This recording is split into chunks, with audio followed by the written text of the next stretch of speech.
Chapter 2. You Must Be Stupid. That's the name of the title.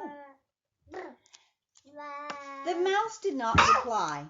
It lay on the rust-stained bottom of the bathtub, shivering. "Oh dear, you're cold," said Martin, and he began to lick the mouse with his warm tongue. But this only made it shudder violently, so he leaped out of the bathtub and began to look about the loft for something that would serve as bedding for his new pet. First, he found a piece of felt about a foot square, and then a small piece of old discarded carpet, and he managed to jump back into the tub with the felt and carpet in his mouth. He laid it down again and put the mouse carefully on it. Leaping out again, Martin began to collect mouthfuls of straw from the stuffing of an old horse collar, packing it around the fat mouse to make a nest. Its eyes were open again, he noticed when he had finished, but it seemed to have lost its tongue, for when Martin said, "Comfy now?" it did not even answer. At any rate, it did stop shivering, he thought. Now, I'd better get it some food. He was halfway across the farmyard when it occurred to him that he did not know what mice ate.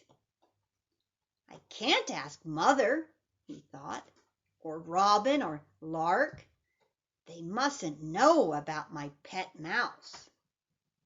He looked around and saw a sheep peering through the bars of the yard gate from the field beyond. Sheep, he knew, because Dulcie Maud had told the kittens, were pretty thick, but maybe this one would know. He padded over to it and said politely, "Can you help me?" "You?" said the sheep. "Yes." "Can I help you?" "Yes." "No," said the sheep. "But you don't know what I was going to say next," said Martin. The sheep appeared to be considering this. It was chewing its cud, and its lower jaw went steadily round and round with a crunching noise. Its yellow eyes looked quite mad. "How can I know what you're going to say next?" it said at last. "What do you think I am, a mind reader?" "No," said Martin. No, I certainly don't." The sheep, which had a long, sad face, looked disappointed at this. So Martin hastened to comfort it. But I'm sure that you know all about mice and what they like to eat." "Mice?" said the sheep. "Yes." "Field mice?" "No, house mice." "I don't know anything about house mice," said the sheep. "How could I? I don't live in a house. I live in a field."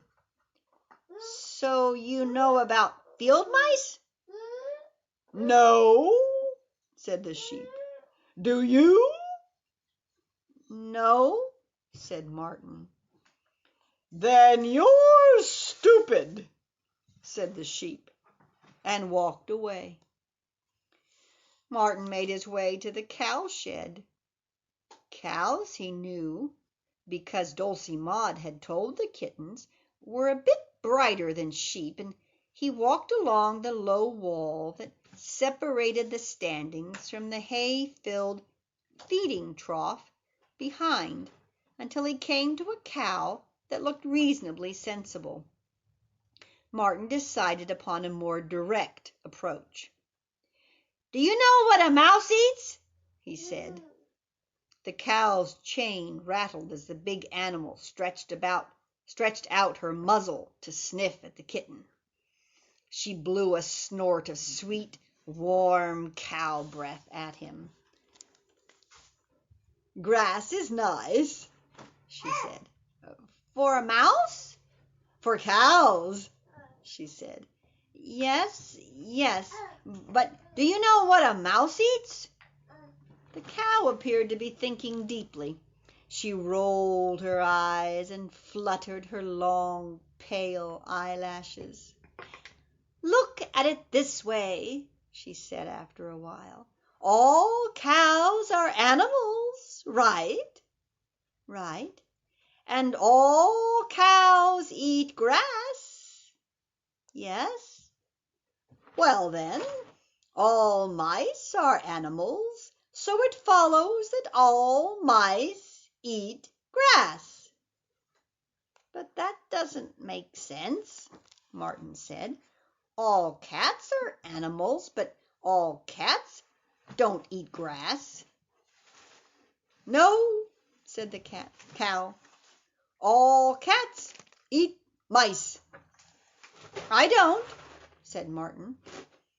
"That doesn't make sense either," said the cow. "You must be stupid." And she turned her head away and began a conversation with her neighbor. Martin sighed. "I'll ask a pig," he thought.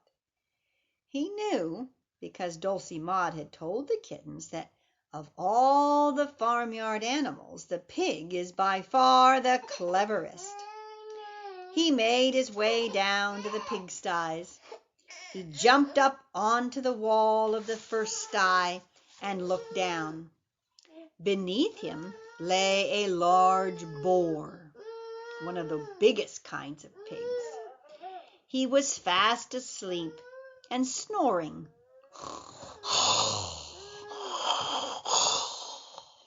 His mouth partly open. Martin noted the size of his tusks and judged that he had better mind his P's and Q's. For all he knew, pigs ate cats. Flattery would do no harm, he thought, so he gave a little cough and, when the boar opened an eye, said in a buttery voice, "My mother tells me that of all the farmyard animals, the pig is by far the cleverest." The boar levered himself to his feet. "Indubitably," he said. Martin did not know the meaning of this long word, but it seemed that the pig was not displeased, so he pressed on. "So I'm sure you'll be able to tell me what mice eat. I asked a sheep and I asked a cow, but neither of them knew." "Predictably," said the boar. "The intelligence quotient of the average herbivore is abysmal. Carnivores, such as yourself, are a little better endowed, but in general it is the omnivores whose intellectual abilities are preeminent. Among the omnivorous creatures we find the humble mouse, possibly the exception that proves the rule, but far superior to all others are the pig and man, in that order." The boar paused for breath. Martin, half drowned in the sea of words, sat silent. Then he said, "Excuse me, but I still don't see what mice eat." The boar gave a loud grunt. "To say that you're stupid would be the understatement of all time." And he lay down again and shut his eyes. "There's only one thing for it," thought Martin. "I'll have to go back and ask my little mouse what mice eat. I can't waste any more time. She'll be very hungry by now." He jumped off the pigsty wall and set off for the cart shed. On the way, he saw the farmer's daughter in the distance, and seeing her made him think of her rabbits. Dulcie Maud had said nothing to the kittens about the intelligence of rabbits, but perhaps it might be worth asking them. He jumped over the garden wall and ran down to the rabbit hutches. 3 pairs of pink eyes stared blankly out at him. "They don't look terribly smart," Martin thought. "I shall speak clearly and slowly to them. What do mice eat?" he said. "Stick around," said the rabbits sourly, "and you'll soon see." Martin stuck around, and before long a mouse appeared from nowhere, climbed the leg of the wooden trestle on which the hutches stood, popped in through the wire front of one of them, shoved its nose into the feeding bowl, and proceeded to gobble away with gusto. "Oh, great!" cried Martin. "Mice eat rabbit food."